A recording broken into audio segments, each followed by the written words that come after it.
Welcome into another edition of the LL Spring Sports Roundtable, brought to you by Penn Medicine, Lancaster General Health Sports Medicine. Mike Gross hanging with you, and alongside me, John Walk, Jeff Reinhardt. We're going to talk about lots of things, but first, we're going to talk about what it means and what it's like and how hard it is to be good at being a setter. And we're not talking about an Irish setter. John, take it away. Yeah, so Tyler and I earlier this week stopped out at Hempfield for a boys volleyball practice. We kind of went behind the scenes a little bit, ended up chatting with Caden Bonner. Through the first 7 league matches, has 179 assists in league games, which is about 25 per league match, which is a lot. It is. So I thought that was interesting. And just out there talking to the new coach there, Coach Iser, that's kind of a new wrinkle there. Hempfield 7-0 in league matches so far, top Section 1.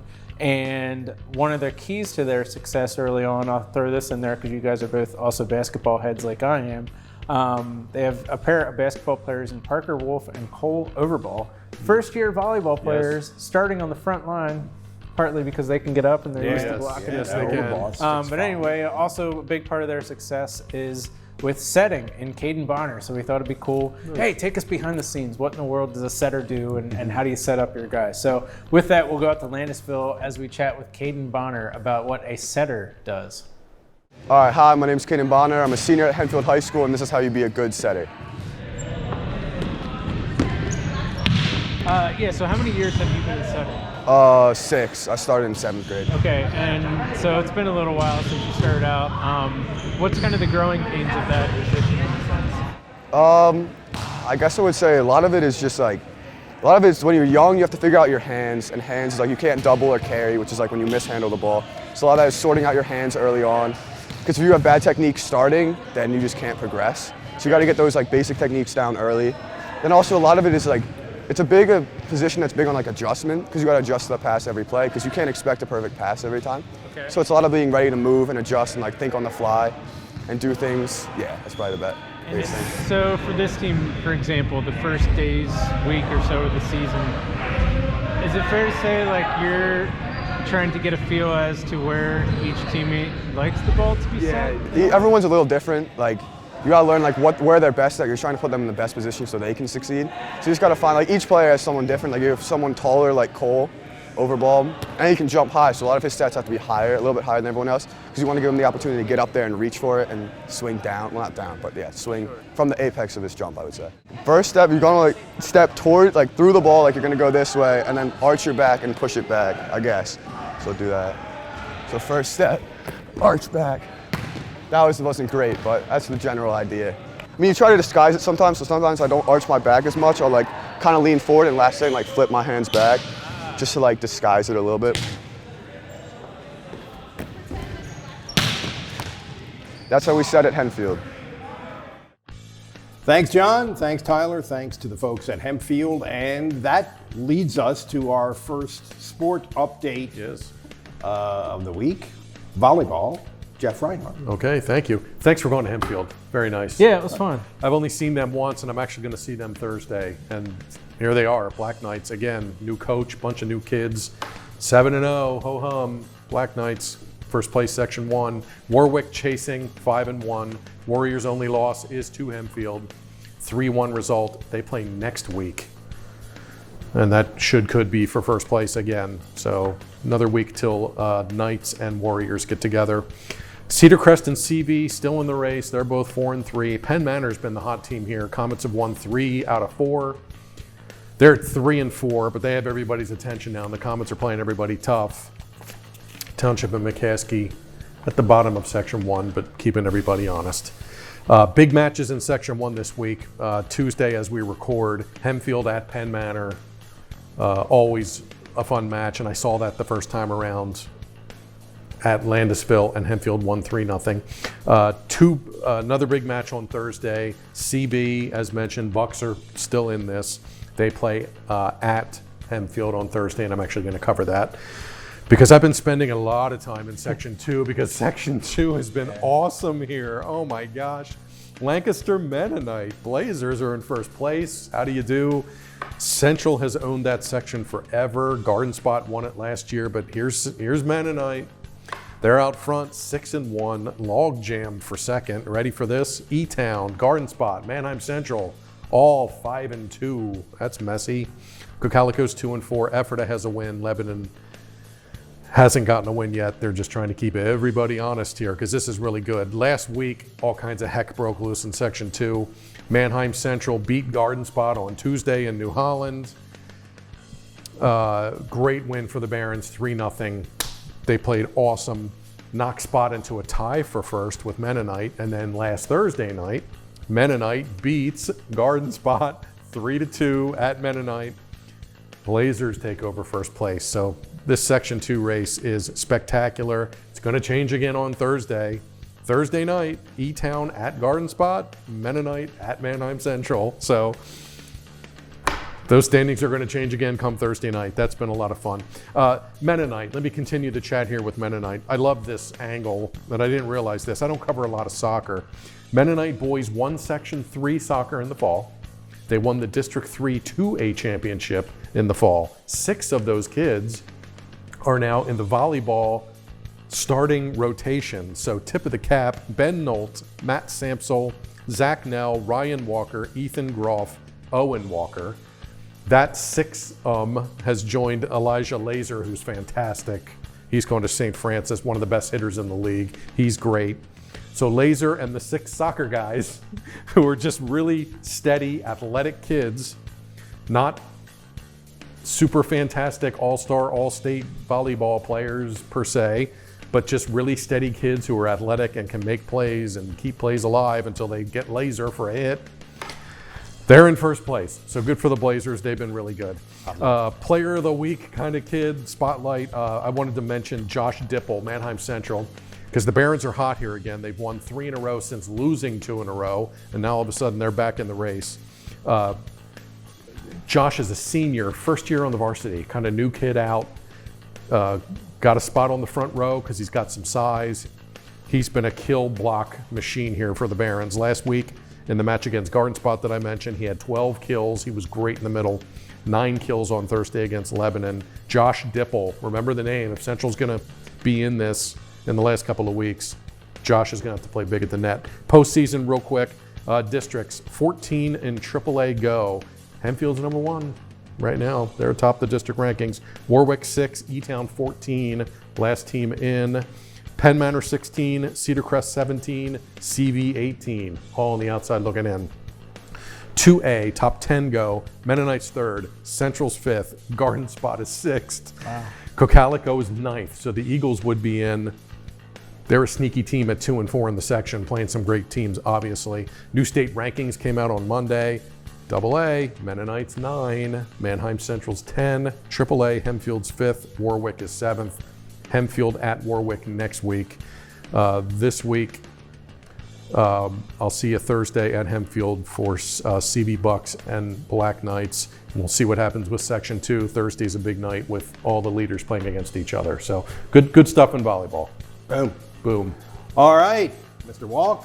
All right, got a couple Your things thoughts. here. Boys tennis, I want to mention off the top real quick. The team tennis tournament should be wrapped up by the time you watch this, because on Tuesday they will have played the championship game between Lancaster Country Day and Donegal. And then following that, this Thursday starts the LL League boys tennis singles and doubles tournament.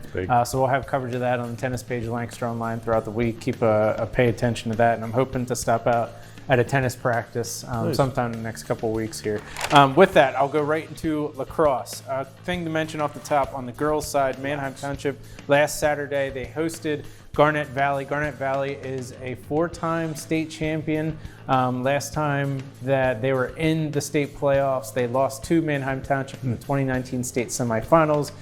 Last regular season, Manheim Township went to Garnet Valley and lost. Well, this past Saturday, Garnet Valley came to Neffsville. They ended up going to double overtime where Bronwyn Hilbert got the golden goal for, I believe, 8-7 final. Manheim Township won that. So currently, PhillyLacrosse.com in their early mock power rankings for the state anyway has the Blue Streak girls at number 3 in Class 3A. So that was a really big win for Township. John, did you just say the golden goal? Golden goal. Golden goal. What is that? We're not calling it, what's it called when games go to overtime? I don't know. Okay, all right. I didn't mean to throw something at you there. And Bronwyn's a basketball player. Good for her. And Yeah. Garnet Valley, Jaguars. Right. One of the best nicknames. Nice. That must have been a great game. love it. Seriously. Yeah. State powers going at it. Yeah. Especially that kind of lower scoring type of game is typical of state playoffs, especially in the 8-7. quarters, semifinals, where they're really just kind of throwing everything out there, trying different plays and see what sticks. Doesn't Township usually win like 23-4 every night? Generally, Yeah. But not when they're playing. Not when they're playing the Jaguars, baby. It helps Yeah. that Township has made it to 3 straight state finals games in the sense Wow. that, hey, they can go to the Philly team and say, hey, look at our resume, let's get you on the schedule. And Nice. that's kind of been the case for several years, and it's just a little bit easier to kind of schedule those tougher upper echelon teams now. Sure. And back within the league, this coming Thursday, Township will host Lampeter Strasburg Thursday night, 7 o'clock. I'll be there. More than likely, the Blue Streaks will be going for their 100th straight LL League regular season victory. And by the way, they've won 22 straight in the league playoffs. Wow. And we still got to wait another week or so yet before Township, I believe, hosts Hempfield, what will decide the league crowning girls. Boys side, there are 2 sections. I'll get into that here shortly because I want to mention by the time that you watch this, go to the Lacrosse page of Lancaster Online. Manheim Township boys will have hosted St. Joe's Prep on Tuesday night. That's a big game because St. Joe's Prep has made it, I believe, to 3 state finals games. Township won the state tournament in 2018, so matchup of 2 state powers there. So St. Joe's Prep came to Neffsville on Tuesday night. I'll have coverage of that. Speaking of Manheim Township, a few days after that, this Friday we'll host Hempfield, 4:15 start. So we'll have coverage of that game. That will decide the LL Section 1 crown. Speaking of which, Section 2 crown already wrapped up. Lampeter Strasburg has clinched that. Wow. So basically playing for the runner-up spot. 4 teams make the league playoffs, which start in about a couple weeks there. So that does it for tennis and lacrosse. Let's drop a nugget. Here's a nugget. Boom. 100 match winning streak if they win Thursday. Correct. I'm aware of only one other LL program that's won 100 in a row in league play. That's Lancaster Catholic Girls Basketball. They won 100 exactly, and then they lost the next Friday to Northern Lebanon to snap it. And That's- so the last yeah. time Township girls lost lacrosse anyway in the regular season, 2013 in Penn Manor, and I believe that snapped like a 48-game streak. Okay. So they're like, what, 147? That really is amazing. Yeah. I mean, I always feel like in any sport that has a goalie, it's possible to get outplayed and win, or outplay the other guy and lose. Yeah. And to do what they've done for as long as they've done it, That's amazing. This just popped in my head. Sudden death is what the Sudden word I death. was trying to get instead of golden goal. instead of Yeah. sudden death, it's gold. That's not I politically. can't accept that. That's not politically No, correct. I can't. But 100. I'm trying to think if there's another sport where a team could win 100 in a row, and the only other thing that popped in my mind was maybe like Township tennis from years Yeah, past. that's true. Seems like they That's won true. all They the may time. have come close to doing But that. Yeah, Catholic they may. girls Yeah. girls won 100 and then lost, Yeah. and now they restarted that streak. They lost to Northern Lebanon that next night, and they haven't lost since then. They're up around 60 or something. Yeah. So it's pretty Hey. cool that 2 girls teams here have dominated Sure, in the league. and I mean we could do a whole show on why Township girls lacrosse has been this good for this long. Easily. But Hempfield girls I think are kind of on the up and up of possibly challenging them, if Oh, not this yes. season. Yeah. In the next couple years, they got the right coach in place and Right. kind of seem to be building Nice. something special there too. Go get them. Ben. Okay, softball. Softball. Remember last week we said, shockingly, defending state champion LS was in 4th place in their section? Well, guess what? That is no longer the case, sports fans. They've won 6 in a row, and they are now in 1st place Wow. in Section 2. They were in 4th place, a little deceptive. They were only a game out in the loss column of first, but still, they've won 6 in a row, and they've risen to number 6 in the district rankings. So they're starting to figure it out. I still don't think they're dominant the way they've been the last couple years, but they're starting to figure out. So that's kind of the thing that I noticed this week in softball. They must have watched the show. And they were like, Mike Gross is calling us out. Yeah, calling us out. Let's go, hey, man. I'm glad to be of service, as always. Now, there's a team in our league that is number 1 in the district rankings, and that is the Comets of Penn Manor in 6A. They are number 1, and they just continue to roll. They're destroying everybody they play. They're scoring a lot of runs, and they're just as good at the run prevention piece of it. They continue to roll. They are 2 games clear of second place Warwick in Section 1. And also, quietly having a really nice season is Northern Lebanon. They're number 4 in the district, and they're continuing to roll in Section 3. Anvil Cleona, 2 games clear of the pack in Section 4. They're 6-4 overall, but only 1 loss in the section.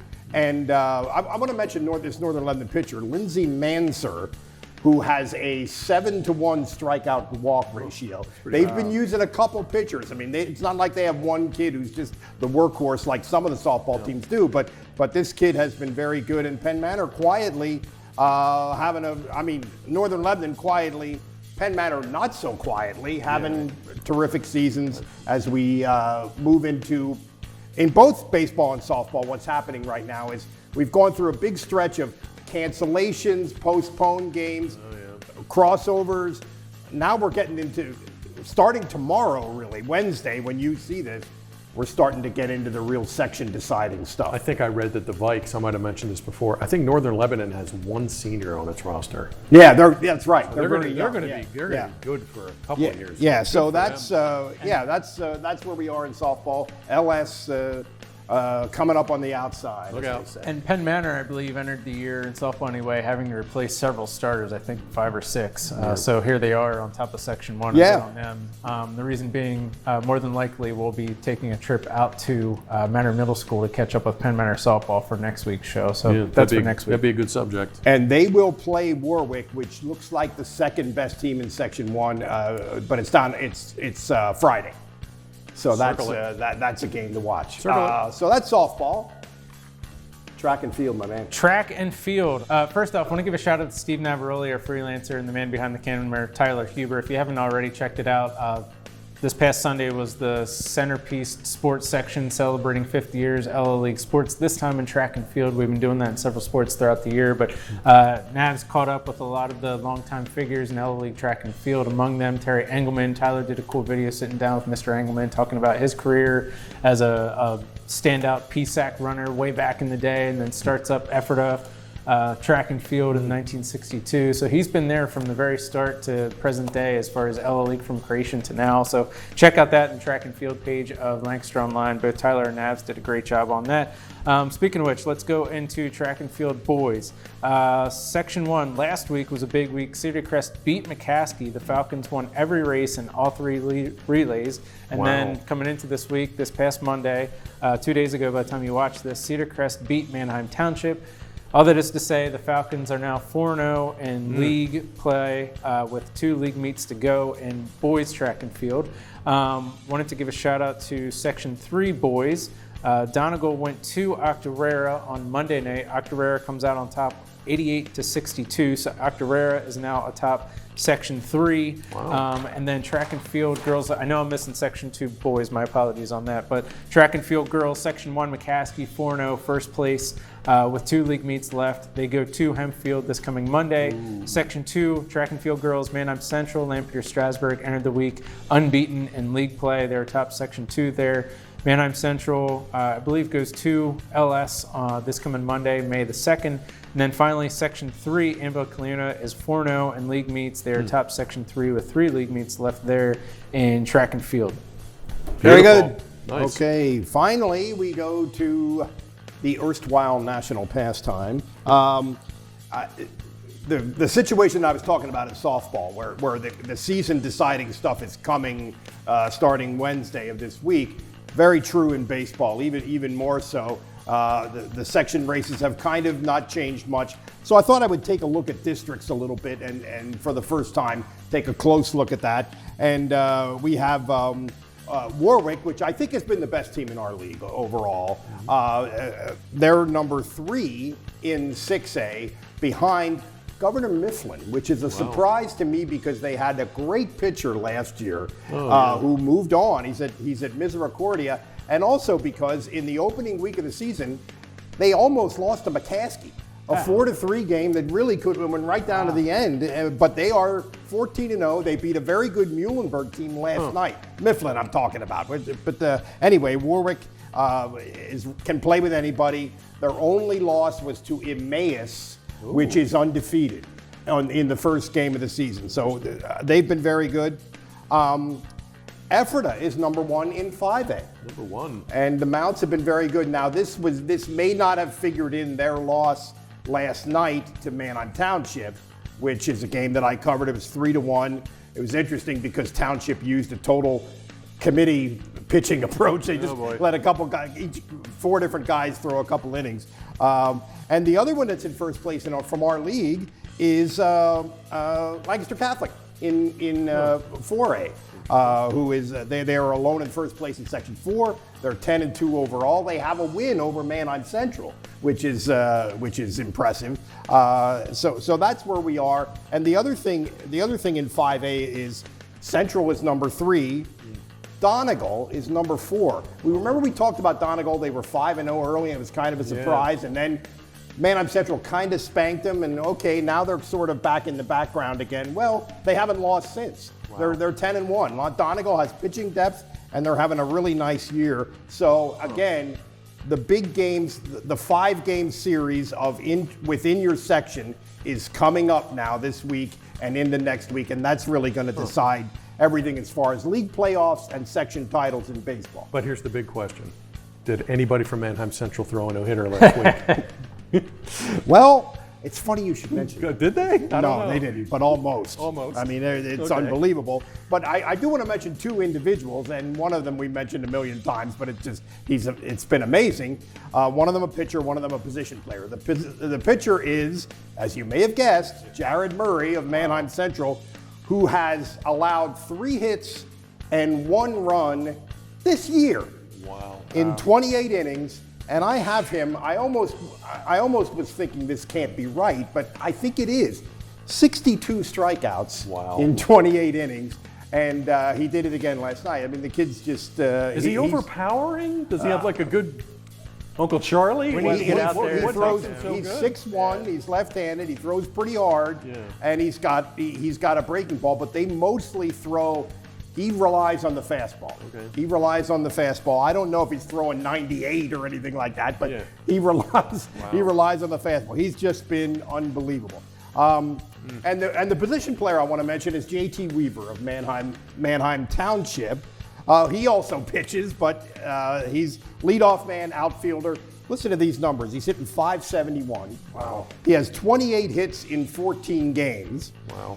He has 9 extra base hits, 24 runs scored, and 19 stolen bases in 14 games. I mean, this dude's got some numbers. Wow. And as a matter of fact, his last 2 games, he went 2 for 6. And his batting average went down like 40 points. He was hitting over 600. Wow. What's his? He's also a basketball player. Is he? Yeah, also a basketball player. What's his ex-WOBA? I can't believe they don't have that on Max. Really? Yeah, come on. That's my bad. I need to know that. That's my bad. I'll tweak that. His ex-WOBA. I'll tweak that. I'll tweak that going forward. Sliders, left-handed. Yeah, that's right. I don't have that data, unfortunately. Yeah. But anyway, Jared Murray and J.T. Weaver, awesome. Very, very impressive. Keep it up. I think we're out, guys. What do you think? We're good to go. Yes. Good stuff. This has been the Spring Sports Roundtable, brought to you by Penn Medicine, Lancaster General Health Sports Medicine. For Mike Gross, for John Walk, for Jeff Reinhardt, we will see you later.